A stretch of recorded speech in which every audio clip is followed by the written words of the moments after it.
काल्पनिक है। हम किसी भी तरह की अंधविश्वास को बढ़ावा नहीं देते हैं। इस कहानी के सभी पात्र और घटनाएं भी काल्पनिक हैं।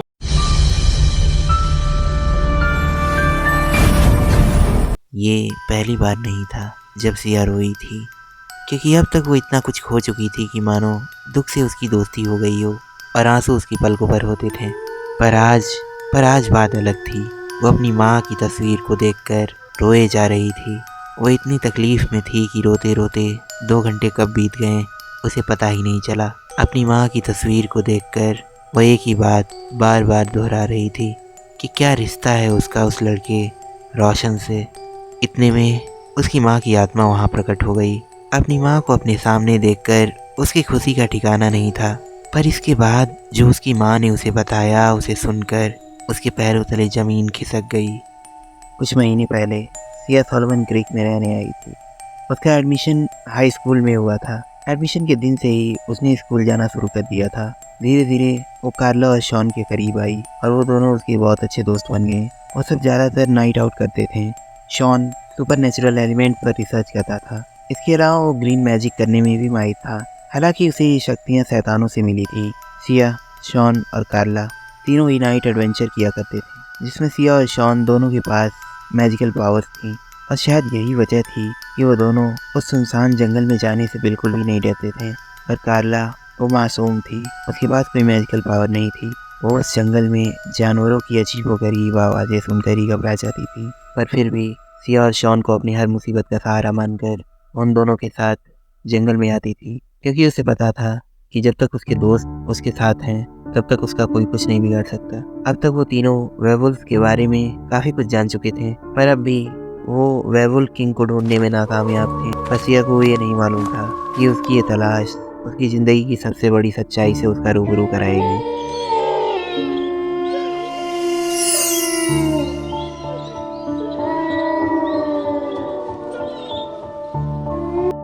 एक रात वो अपने दोस्तों के साथ पार्टी में गई थी। ये पार्टी सिया के कज़न अमन ने ऑर्गेनाइज किया था, क्योंकि अमन एडवेंचरस एक्टिविटीज़ में ज़्यादा इंटरेस्ट रखता था। इसलिए उसने ये पार्टी जंगल में ऑर्गेनाइज कराई थी।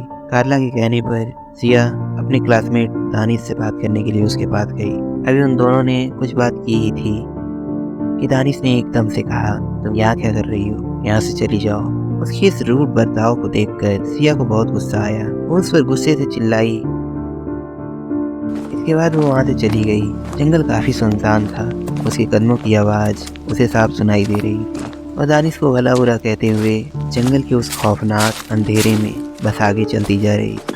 तभी अचानक उसे ऐसा लगा कि उसका कोई पीछा कर रहा है। उसने पीछे पलट कर देखा तो वहाँ पर कोई भी नहीं था। और जैसे ही उसने सामने देखा तो उसकी रूह कांप उठी कि दूर एक पेड़ के पीछे उसे एक परछाई दिखाई दे रही थी, जिसकी आंखें उस अंधेरे में चमचमाती हुई साफ नजर आ रही थी। वो किसी इंसान की आंखें तो नहीं, ना ही किसी जानवर, वो शायद किसी शैतान की आंखें थी। एक अजीब सा नशा था उन आंखों में। सिया ने डरते हुए कहा, कौन है वहाँ? उसका इतना कहना ही था कि वो परछाई वहाँ से गायब हो गई। ये नज़ारा देख कर सिया की आंखें फटी की फटी रह गई। एक पल के लिए उसे ऐसा लगा कि उसका पूरा शरीर जम चुका है और वो वहीं बेहोश होकर गिर गई। तभी एक परछाई उसके ऊपर से तेजी से गुजरी और उसका दिव्य नेकलेस लेकर वहां से गायब हो गई। अगली सुबह जब उसकी आंख खुली तो उसने देखा कि वो अपने कजिन अमन के कमरे में है। उसके मामा और अमन दोनों ही उसके पास परेशान खड़े थे। सिया ने उठकर पूछा कि वो तो कल रात जंगल में ही थी, तो वो इस कमरे में कैसे आई? अमन ने घबराते हुए बताया कि वो उन्हें जंगल में बेहोश मिली थी। अमन ने पूछा, क्या हुआ था वहाँ? सिया ने जवाब दिया, एक अजीब सी परछाई थी वहाँ उस जंगल में, जो मुझे अपनी चमकती हुई खौफनाक आंखों से घूरे जा रही थी। तभी सिया के मामा का ध्यान उसके गले पर गया। उन्होंने सिया से पूछा, तुम्हारा नेकलेस कहाँ है सिया? सिया ये देखकर दंग रह गई, क्योंकि अभी तक उसका ध्यान अपने खाली गले पर गया ही नहीं। उसने जवाब दिया, मुझे लगता है कि शायद मेरा नेकलेस जंगल में ही गिर गया। सिया के लिए वो नेकलेस काफ़ी इम्पोर्टेंट था, क्योंकि वो उसकी माँ की आखिरी निशानी थी। उसकी मामा ने उसे दिलासा दिलाया कि वो उसकी नेकलेस को जंगल से ढूंढ के लाएंगे। उस रात सिया काफ़ी उदास थी। उसे घर में काफ़ी घुटन हो रही थी, इसलिए वो वहाँ ताज़ी हवा लेने के लिए गई।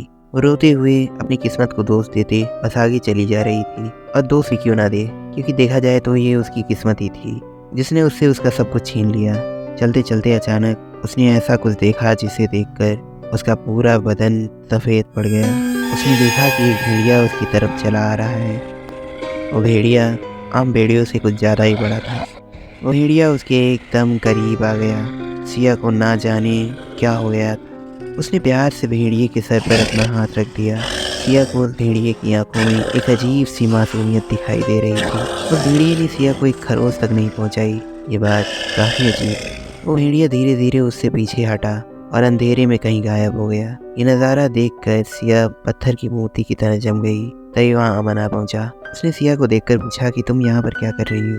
अंदर सब तुम्हारा इंतजार कर रहे हैं, चलो। सिया ने कहा, मैं थोड़ी ताज़ा हवा लेने के लिए बाहर आई थी। तुम चिंता मत करो, मैं थोड़ी देर में वापस आ जाऊंगी। उस रात कार्ला अपने घर के बाहर बरामदे में अपने डैड से फ़ोन पर बात कर रही थी। अपने डैड से बात करने के बाद जैसे ही वो फ़ोन रखकर अंदर जाने को हुई कि तभी उसे पीछे से किसी भेड़िए की गुर्राने की आवाज़ आई। और जब उसने पीछे मुड़कर देखा तो उसकी आंखें फटी की फटी रह गई, क्योंकि उसके पीछे एक बहुत बड़ा सा भेड़िया पेड़ के बगल में खड़ा था। उस बड़ी सी भेड़िए को देखकर कार्ला का चेहरा डर के मारे सफ़ेद पड़ गया था। अगले सुबह कार्ला ने सिया के मामा को कल रात की घटना के बारे में बताया। सिया के मामा एक पुलिस इंस्पेक्टर थे। सैल्मन क्रीक का एरिया उन्हीं के जुरिडिक्शन में आता था, इसलिए वो कार्ला के साथ जंगल में गए मामले को इन्वेस्टिगेट करने के लिए। जंगल में कुछ दूर चलने पर उन्होंने खून से लथपथ एक हड्डियों का ढांचा देखा। उसे देखकर ऐसा लग रहा था कि उस जानवर को कुछ घंटे ही पहले मारकर खाया गया है, क्योंकि खून एकदम ताज़ा था। ये नज़ारा देखकर सिया के मामा के कान खड़े हो गए। अगले दिन जब सब स्कूल पहुंचे तो सिया के क्लास टीचर एलियान सर ने क्लास में एक अनाउंसमेंट किया कि भेड़ियों की बढ़ती दहशत को देखकर सरकार ने सॉल्वन क्रीक में कर्फ्यू का ऐलान किया है और इसलिए अगले 5 दिन तक सारे स्कूल बंद रहेंगे। इसके बाद बाकी के क्लास टीचर्स ने भी अपनी अपनी क्लास में ये अनाउंसमेंट कर दिया। भेड़ियों के आतंक की चर्चा पूरे स्कूल में हो रही थी। कार्ला ने सिया और शॉन को कल रात की सारी घटना बताई, जिसे सुनकर सिया को थोड़ा ताज्जुब हुआ, क्योंकि कार्ला ने जिस बड़े भेड़िए को देखा था वो वही भेड़िया उस रात सिया को भी दिखाई दिया था। उसी रात भेड़ियों के बारे में पढ़ने के लिए शॉन ने अपने कंप्यूटर पर कुछ पुराने आर्टिकल्स ढूंढना शुरू कर दिया। पढ़ते पढ़ते अचानक उसकी नज़र एक आर्टिकल पर पड़ी। उसने देखा कि उस आर्टिकल में एक नेकलेस की तस्वीर है। ताज्जुब की बात यह थी कि वो नेकलेस वो सिया के नेकलेस के जैसा ही था। स्क्रॉल करते हुए जब वो नीचे गया तो उसे एक भेड़िए की तस्वीर दिखाई दी। शॉन ने आर्टिकल को ध्यान से पढ़ा तो उसे पता चला कि कई सालों पहले शैतान उस नेकलेस के पीछे पड़े थे, क्योंकि उस नेकलेस में बेहिसाब ताकत थी। वो उसकी ताकत को हासिल कर दुनिया पर राज करना चाहते थे, जिसके लिए देवताओं और शैतानों में युद्ध भी हुआ। पर इस युद्ध में शैतानों को मुंह की खानी पड़ी। इसके बाद देवताओं ने अपनी धरती के वंशजों यानी एंडरसन वंश को इसकी सुरक्षा की जिम्मेदारी सौंपी और अब एंडरसन ही उसकी रक्षा कर रहे हैं। और भेड़िए इस युद्ध में अधिक संख्या में शामिल थे और ऐसा माना जाता है कि आज भी कुछ भेड़िए धरती पर उस नेकलेस को ढूंढ रहे हैं। पूर्णमासी की वो रात थी जब वो तीनों फिर से एक बार नाइट एडवेंचर के लिए जंगल में आए। इस बार उन्हें एक बहुत बड़ा क्लू मिला था वेवुल्स के राजा तक पहुंचने का, क्योंकि सिया को एक अननोन नंबर से मैसेज मिला था जिसमें लिखा था कि अपने सवालों के जवाब चाहती हो तो आज रात जंगल में मिलो। काफी देर तक इंतजार करने के बाद शॉन ने कहा, शायद तुम्हारे साथ किसी ने मजाक किया होगा। सिया ने कहा, बस थोड़ी देर और रुकते हैं और अगर कोई नहीं आया तो हम वापस चले जाएंगे। वो सब अब कुछ और बातें ही कर रहे थे कि तभी कोई वहाँ आया। जब उन्होंने उसे देखा तो वो दंग रह गए, क्योंकि वो उनके क्लास टीचर एलियन सर थे। सिया के मन में बहुत सारे सवाल थे, पर उसने सारे सवालों को नज़रअंदाज करते हुए सिर्फ ये पूछा कि वेवुल्स का राजा कौन है।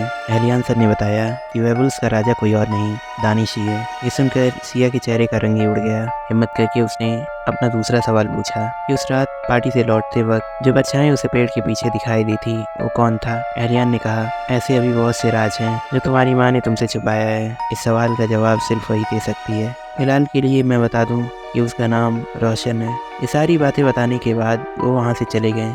उनके जाने के बाद वो सब भी जंगल से निकल गए। घर आने के बाद सिया ने अपने मामा से कहा कि उसे अपनी माँ के बारे में सब कुछ जानना है। सब कुछ यानी सब कुछ। उन्होंने कहा, बस तुम आज अचानक ये सब क्यों पूछ रही हो? सिया ने उनकी बात को नज़रअंदाज करते हुए पूछा कि क्या मैं अपनी माँ की इकलौती संतान हूँ? पता नहीं क्या आया उसके मन में और उसने ये सवाल उनसे पूछ लिया। उन्होंने हिचकिचाते हुए जवाब दिया, हाँ तुम अकेली ही हो अपनी माँ की बेटा। सिया समझ गई कि वो झूठ बोल रहे हैं। उसने कहा, आपको आपकी मरी बहन की कसम, मुझे सच बताइए। उन्होंने कहा, ठीक है, मैं बताता हूँ। तुमसे पहले तुम्हारी माँ ने 2 और बच्चों को जन्म दिया था। पहला बेटा जो कि पैदा होने के दिन से ही गायब हो गया। दूसरी एक बेटी थी जिसे उसने करीब 2 साल अपने पास पाला। वो तुमसे भी ज़्यादा शक्तिशाली थी। इसके बाद तुम्हारी माँ ने उसे न्यूयॉर्क भेज दिया क्योंकि ये जगह उसके लिए सुरक्षित नहीं थी। पर तुम्हारे जन्म के बाद उसने तुम्हें अपनी जान से ज़्यादा प्यार किया, इसलिए उसने अपनी कुर्बानी देकर तुम्हें बचाया।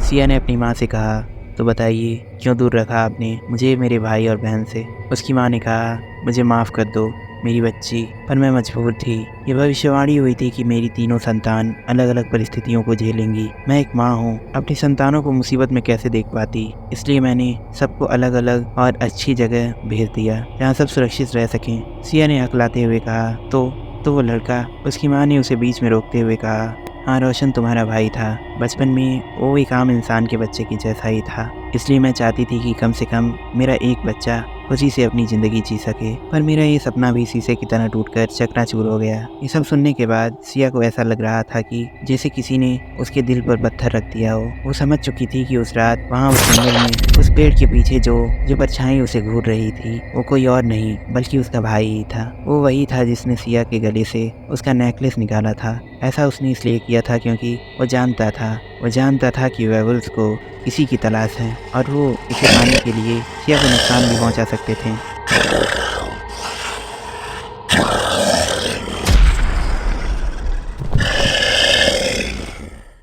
और जो अंदाज़ा उसकी माँ ने उसे बचपन में देखकर लगाया था वो पूरी तरह गलत साबित हुआ, क्योंकि वो बचपन में तो आम इंसान की तरह दिखने में था, पर जैसे जैसे वो बड़ा होता गया वो भी एक भेड़िया बन गया, क्योंकि शायद उसके खून में भेड़ियों का अंश मिल चुका था। और उस रात जब सिया बाहर ताज़ी हवा लेने आई तो जिस भेड़िए को उसने देखा वो भी उसका भाई ही था, इसलिए सिया के छूते ही वो शांत होकर वहाँ से चला गया।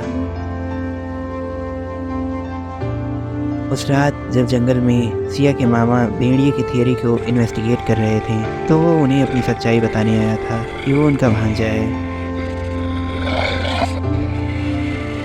पर उन्होंने उसे कुछ कहने का मौका ही नहीं दिया और उसे गोली मार दी। उस गन में सिल्वर बुलेट्स होने के कारण मौके पर ही उसकी मौत हो गई। सिया ने कहा, पर मैं जानती हूँ कि मेरे इंसान भाई को वेयरवुल्फ किसने बनाया। वो दानिशी था, वेयरवुल्फ का राजा, जिसने मेरे मासूम भाई को एक भेड़िया बना दिया। मैं नफरत करती हूँ उससे, जिसके कारण मैंने अपने भाई को खो दिया। मैं अपनी मरी हुई माँ की कसम खाती हूँ कि मैं सॉल्मन क्रीक में मौजूद सारी शैतानी ताकतों का अंत कर दूंगी और अब यही मेरी ज़िंदगी का इकलौता मकसद है।